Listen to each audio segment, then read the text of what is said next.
रात अचानक जो गवर्नमेंट की तरफ से पेट्रोल की मसूआत में 30 रुपये की जो इजाफ़ा किया गया है, वो आवाम के ऊपर न सिर्फ पेट्रोल बम है, लेकिन आवाम का कहना ये है कि हमारे ऊपर जो है वो एटम बम गिराया गया है। पहले ही हम लोग जो महंगाई के चक्की में पिसे हुए थे और हमारा जो जीना था वो बिल्कुल मुहाल था। हम अपने घर का जो सिस्टम है वो बहुत मुश्किल से चला रहे थे।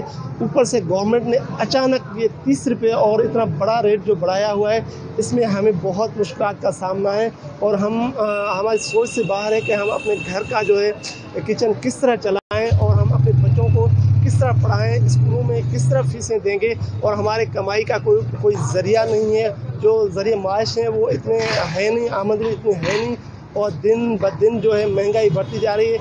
तेल जब जैसे ही बढ़ता है तो उस तेल के साथ साथ न सिर्फ तेल बढ़ता है, लेकिन अशय खुर्दनोश जो है वो भी इजाफ़ा हो जाता है।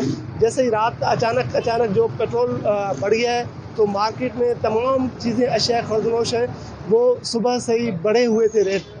जी, हुकूमत ने पेट्रोल बढ़ाकर बहुत जो है ना गलत काम किया है। आवाम पहले ही बहुत परेशान है। हम लोग जो है ना खाएं या गाड़ी में पेट्रोल डलाएं, अब रात को जो है 30 रुपये पेट्रोल पे फी लीटर बढ़ा दिया गया है।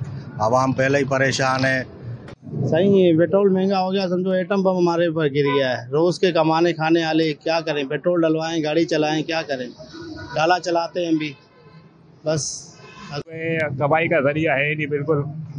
आवाम को दरपदर कर दिया इमरान खान साहब ने और हमारी पीपल्स पार्टी गवर्नमेंट दरपदर कर दिया है। पेट्रोल तो डलवाना है, अभी महंगा हो या कुछ भी हो।